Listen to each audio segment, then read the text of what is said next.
Je suis Ludovic Abuaf et je suis le fondateur de la start-up PSAS. Moi, je suis de formation biochimie, génie biologique, et puis j'ai migré vers l'ingénierie applicative. Au décours en fait d'une proposition d'un poste d'intérim, on m'a dit soit c'est de la chromatographie liquide haute performance, bah super, donc ok, génial. Soit c'est une société qui travaille en fait sur les problématiques des troubles du sommeil. Et je leur ai dit ouais banco, ça je connais pas, donc je vais aller voir ce que c'était. Et à partir de là, j'ai plus jamais lâché. Le nombre de patients potentiels souffrant d'un syndrome d'apnée, c'est en fait 24 millions de personnes. Il y a peu de médecins, il y a 3500 praticiens qui font du sommeil en France. Il faut quand même qu'on fasse quelque chose. Ça, c'est un écosystème de solutions qui vise à digitaliser en fait un pan de la médecine, en l'occurrence la médecine du sommeil. Donc on a 3 solutions, un centre de formation pour les professionnels médicaux et paramédicaux, le SLC, Sleep Learning Center.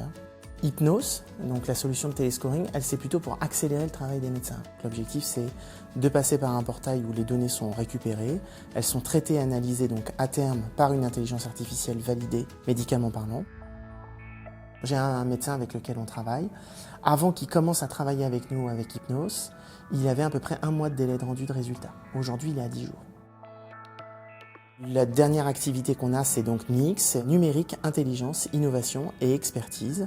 Et elle vise en fait à accompagner des projets de développement, que ce soit en informatique ou éventuellement des locaux pour des médecins qui souhaitent se mettre au plus proche en fait des patients.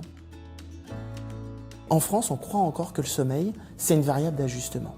C'est pas une variable d'ajustement. C'est ce qui fait toute la différence. C'est-à-dire quelqu'un qui est plus reposé, notamment chez les grands sportifs, c'est ceux qui performent le mieux. Donc il faudrait peut-être repositionner le sommeil comme étant une variable extrêmement importante dans la qualité, la productivité, la créativité, l'innovation.